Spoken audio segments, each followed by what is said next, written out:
Welcome back, everyone, to our fourth episode of season 6 of the Truth and Freedom podcast, where awakening begins with asking the question most people are afraid to ask. I'm your host, Dr. Dan Amzalag, and this is not just another podcast. This is a journey into awareness, courage, and truth. Fear is one of the most powerful forces that shapes human behavior. It can protect us, warn us, and sometimes even save our lives. But when fear becomes the voice that guides every decision we make, it stops being a protector and starts becoming a prison. The strange things about fear is that the prison it creates has no visible walls. There are no locked doors, no guards standing watch. Yet, millions of people live inside that prison every single day. They stay silent when they want to speak. They hold back when they want to try. They settle for less than they deserve because the thought of change feels more frightening than the pain of staying the same. Fear has a way of convincing us that safety lies in standing still. It whispers, "Don't take the risk. Don't rock the boat. Don't step outside your comfort zone." And slowly, without even realizing it, we begin shrinking our lives. We avoid opportunities because we're afraid of failing. We hold back our feelings because we're afraid of rejection. We silence our dreams because we're afraid of judgment. And over time, the world around us becomes smaller, not because our potential is limited, but because fear has convinced us that the cost of trying is too high. What many people don't realize is that fear often lives in the future. It is built on imagination. Our minds create scenarios of what could go wrong, and those imagined outcome begins to feel real. We picture embarrassment, loss, disappointment, and suddenly those possibilities feel so threatening that we decide not to move forward at all. But the truth is, most of the things we fear never actually happens. Fear tells us stories. Stories where we fail, where people reject us, where everything falls apart. Yet, it rarely tells us the other side of the story. The possibility that things might work out, that we might grow, that we might discover strength we didn't know we had. The real tragedy of fear isn't the discomfort it causes in the moment being. The real tragedy is the life it quietly prevents us from living. Think about how many ideas never became reality because someone was too afraid to start. How many relationships never began because someone feared being vulnerable? How many talents stay hidden because someone believed they weren't good enough?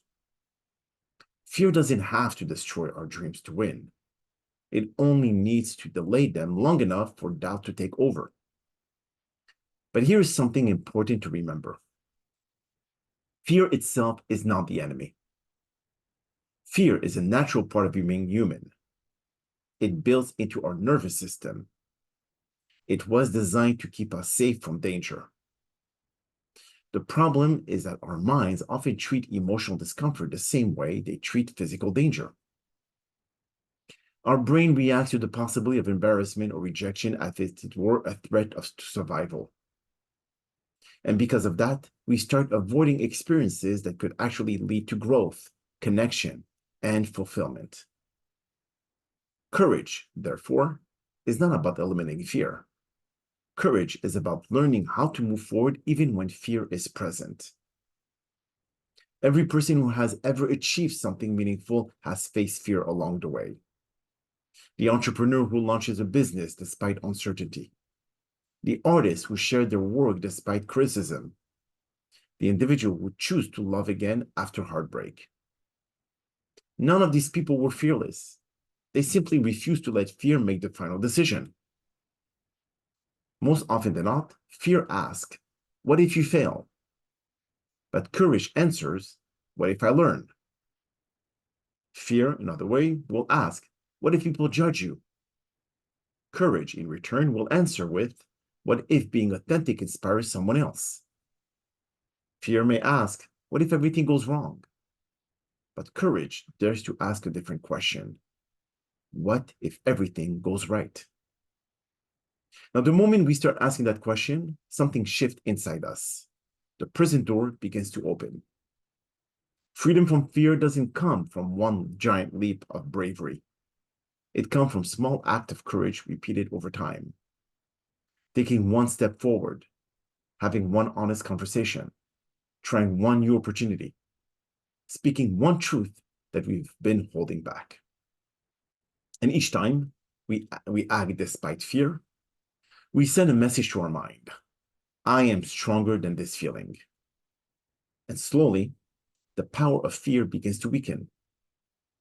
The situation that once felt overwhelming begins to feel manageable. The risks that once seemed impossible begin to look like opportunities. And the life that once felt restricted begins to expand. What's remarkable is that fear rarely disappears completely. Even the most confident people feel it from time to time. The difference is that they no longer treat fear as a command. They treat it as information. Fear becomes a signal, not a stop sign. A signal that you are stepping into something meaningful. A signal that growth is happening. A signal that you are moving beyond the boundaries that once kept you small. At the end of life, people rarely regret the time they tried and failed. Failure teaches lesson. It builds resilience. It shapes wisdom.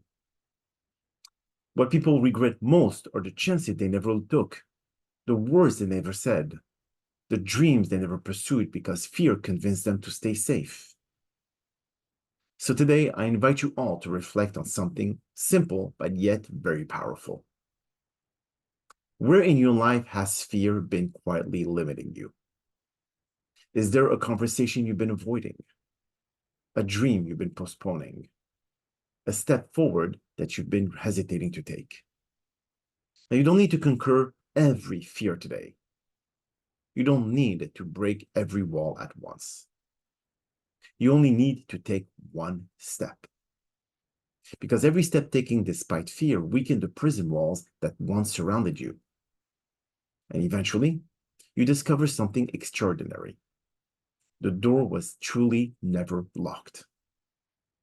Fear may try to confine your life, but courage, no matter how small, has the power to set you free. On that note, I'd like to thank you all for joining me today on the Truth and Freedom podcast, and I look forward to continuing this journey of awareness, courage, and freedom with you in our next episode. Until then, my loyal friends, stay curious, stay awake, and stay free.